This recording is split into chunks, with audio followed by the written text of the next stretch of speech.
So guys, to start drafting this pattern, I'm just going to rule a straight line at the top of this paper, which will serve as my start point. Then I'll move ahead to mark my vertical measurements. I'll start with my shoulder to bust point, which is 10 inches. Then I'll also move ahead to mark my shoulder to under bust, which is 13 inches. Then I'll also mark my shoulder to waist point, which is 16 inches. So the next thing I need to do is to connect those lines together. So I'm just going to rule out all the lines, the marks, through the marks I have made. So I also mark my neckline, which is 3 inches depth and 3 inches width. This is a standard measurement. I can still change it to whatever I want when I am ready to cut out my fabric. So I'll go ahead and mark my shoulder measurement divided by 2, and then at that point I'll go down by 1 inch as the shoulder slope.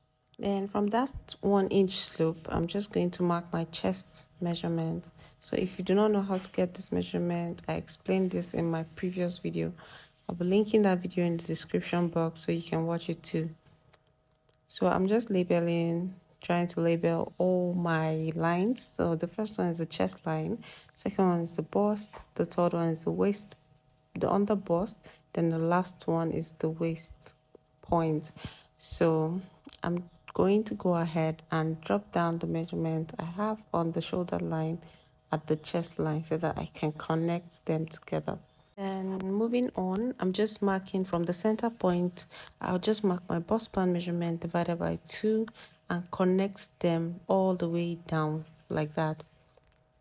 So from that center point, the bust line, on the bust line, I'm just going to go down by 1 inch, and then I'll also go up by 1 inch.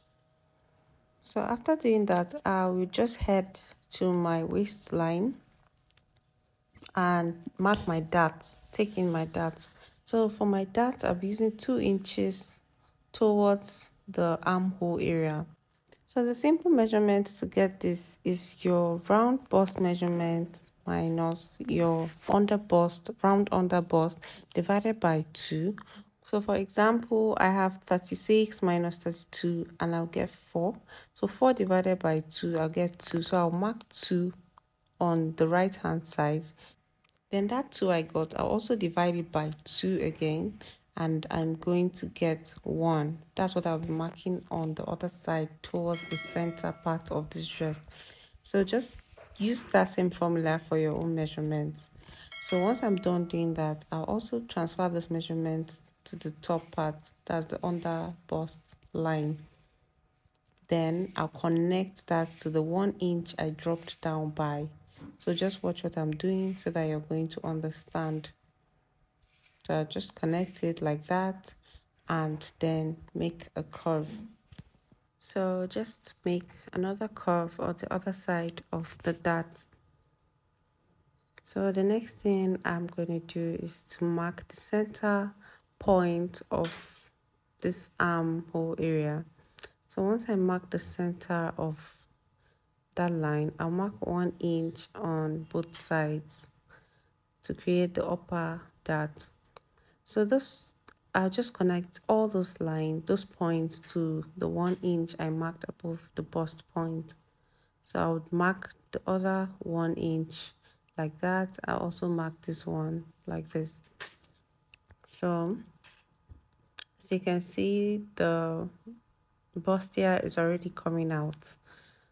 So since we took 2 inches, we are going to extend the armhole by 2 inches. So this is very important.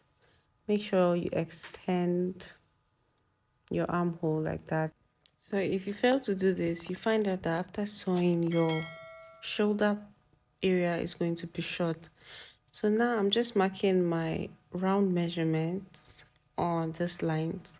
My bust point, round bust divided by 4, my under bust divided by 4, and my round waist measurement divided by 4. I'm just marking all of that on the lines I have created for them.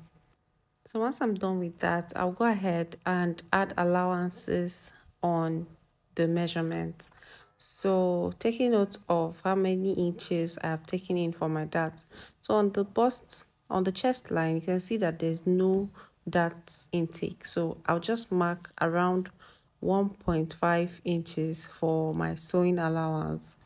Then I'll move ahead to the bust point and also mark just 1.5. But on the under bust, you can see that I took up to 3 inches for the dart intake. So I'll have to extend my measurement by 3 inches.